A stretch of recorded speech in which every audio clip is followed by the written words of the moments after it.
Hey guys, I'm Shay, and this is ShayStarGaming. Welcome back to Soul Sacrifice Delta Stories Lore.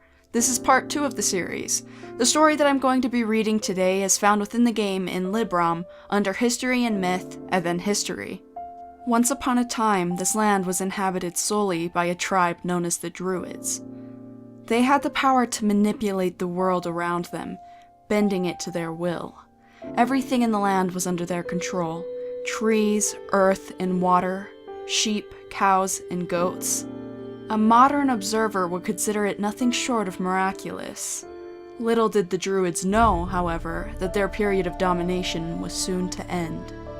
Their downfall was triggered by the aggressive influx of a new tribe, known as the Romulus.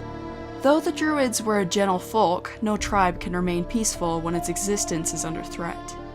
Making use of their curious powers, they tried to halt the invasion of the Romulus.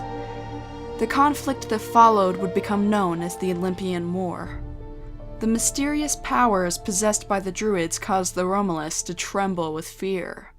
Humans, after all, fear what they cannot understand, and most react to this fear in the same way. They try to force their own interpretations onto the things they do not understand, in the hope that fear will subside. The Romulus leaders branded the Druids as heretics who had made a pact with the devil. The thought of this heresy soon changed the ordinary Romulus's fear into hatred, inciting further hostility towards the Druids. The special powers used by the Druids during this conflict would become the first recorded use of sorcery in history.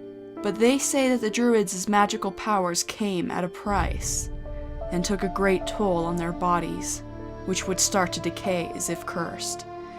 As the conflict with the Romulus dragged on, the Druids' use of sorcery led to huge casualties to both sides. Consequently, this sorcery also encouraged the Romulus to improve their armory. By honing their metalworking, the Romulus could produce armor and shields capable of withstanding the Druids' sorcery. With these factors on their side, the Romulus eventually secured victory. The land, however, had been ravaged by the conflict. The use of sorcery had mutated much of the land and its creatures. Some of them even began to prey on humans. The plains of Olympia, the war's main battlefield, suffered deeper and longer-lasting scars from the conflict. The land itself is now dominated by the descendants of the victorious Romulus. The remnants of the Druids have mostly been assimilated into Romulus society. Yet, even after the years of intermarriage, some still retain the special powers of their Druid ancestors, forming a mystical clique of sorcerers.